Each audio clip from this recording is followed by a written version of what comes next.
what we're gonna dive in today, I'm gonna talk about the best foods for type 1 diabetics to build muscle. All right, guys, this is extremely important. This one's for my diabetic warriors out there that might be struggling. If you want to know what the right foods are for you to build muscle, we're going to dive in. I'm going to explain that to you, break it down in a very simplified way, and we'll just get right into it. All right, guys. So if it's your first time on the channel, I'm a diabetic fitness coach. I help diabetics to control their blood sugars, burn body fat, build muscle, but I also do supplement reviews. So if you're interested in supplement reviews, but you're not a diabetic, hit the subscribe button down below, hit that bell notification so you know when I drop this stuff. You guys know the drill.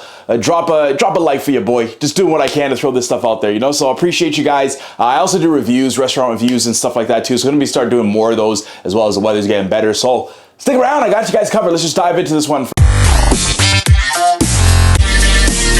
When it comes to food combination, is combining protein with carbohydrate food sources is extremely important, especially for diabetics. And you have to hear me out on this one because it's extremely important that you understand why, right? Now, when you have somebody who is not a diabetic and they want to build muscle, they can go ahead, for example, and have, let's say, a protein shake. If they have this protein shake, let's say it's just a scoop of protein powder and some water, you got 30 grams of protein, and maybe they're just, or maybe they're focused on burning body fat. So all they're doing is they maybe have some salads with some chicken. They're very low on carbs, and so their body is just regulating things through just high protein, very, very low carb. Now, when you're not a diabetic, here's what happens. When you're not a diabetic, you're gonna have protein, you're gonna have your chicken, you might have some salads. Let's say our person is very, very low on carbs. Their body will still trigger a little bit of an insulin response to amino acids. Now, protein consists of 9 essential and 11 non-essential amino acids. Now, we have to get the 9 essential amino acids from our diet because our body cannot make it, but our body can make the 11 non-essential amino acids. Now, somebody who is not a diabetic can eat protein. This will break down into the essential amino acids, which the body can utilize. Specifically, one of the three was called branched chain amino acids. That's part of the 9 essential amino acids. Leucine. Now, leucine is part of those 3 branched chain amino acids that include leucine, isoleucine, and valine. Leucine is the most important one in the picture. Consider leucine like the CEO. Like, without the CEO, the job ain't there. You need leucine, it's gotta go down. And so leucine is gonna help you out in terms of bringing all the resources together to make those complete proteins, right? So you have your leucine, but leucine will also trigger an insulin response in someone who's not a diabetic. So if leucine triggers an insulin response in someone who's not a diabetic, makes it a lot easier for them to shuttle more aminos into their body cells to help them to build protein, to help to create more vasodilation, to shuttling of more nutrients to their body cells, just by triggering that insulin response. Now, somebody who is a type 1 diabetic now who's doing the same thing, low carb, just having maybe protein in a salad after their workout, something that doesn't require them to give themselves insulin at all, or not really a lot, they themselves are not going to have the same response as someone who's not a diabetic because they haven't given themselves an insulin injection. Yeah, they have a steady basal rate, but they're not going above that and not giving themselves as much insulin as they could because diabetics have to get in the carbohydrate to trigger that insulin injection.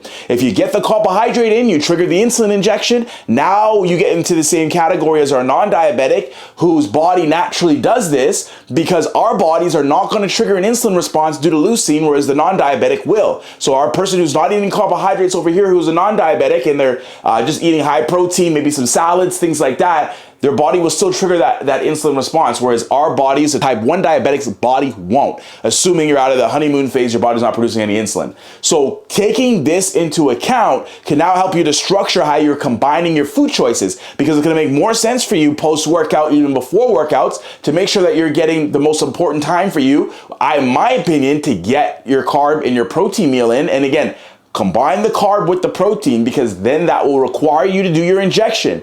That injection will release the insulin, which will help to shuttle the glucose into the body cells, along with shuttling those aminos into the body cells as well, to give you more of an advantage by combining both the carb and the protein and not falling into the trap of doing what maybe non-diabetics might do because their body naturally regulates it. They can go on things like high keto, 0 carb to low carb, and not have to worry about giving themselves insulin injections to build muscle because their body will regulate it a lot better. A type 1 diabetic has to give themselves that insulin injection to help to shuttle those nutrients into the body cells a lot better better to help them to build muscle. Remember, the more muscle we have, the more fat we burn at rest as well. All right, so simple trick in terms of food combination, combining those carbs with the protein to help to give your body more of an advantage so you can start to build some muscle and not wither away into nothingness. What you guys are doing doesn't have to be anything crazy. Like, it could literally be a banana that requires you to give yourself 2 units to 3 units of insulin for, depending on your insulin to carb ratio, an hour to an hour and a half before a workout. It could also be having a banana post-workout where you give yourself, let's say, for example, you have your protein shake. Now you consider maybe having your 30 grams of protein, throw a banana in there, a little bit of berries to help you give yourself your insulin shot. Could also be something bigger. It could be 2 cups of white rice where we're getting like 90 grams of carbohydrates, and now you're having more like 5 to 10 units of insulin depending on your insulin to carb ratio.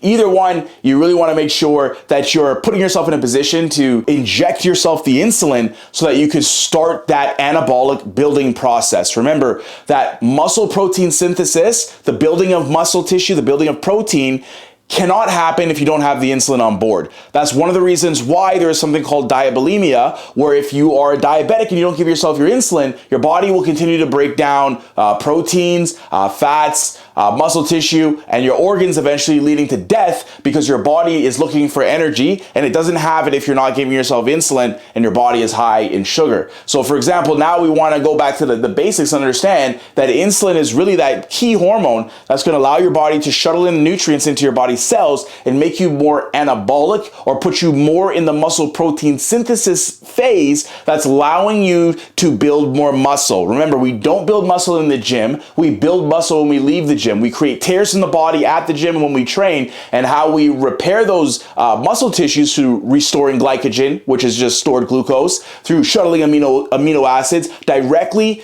relates to insulin. Okay, so think about that when you guys are structuring your meals, and I think it really helps you out, especially when it comes to building muscle. Remember, the more muscle we have, the more fat we can burn at rest as well.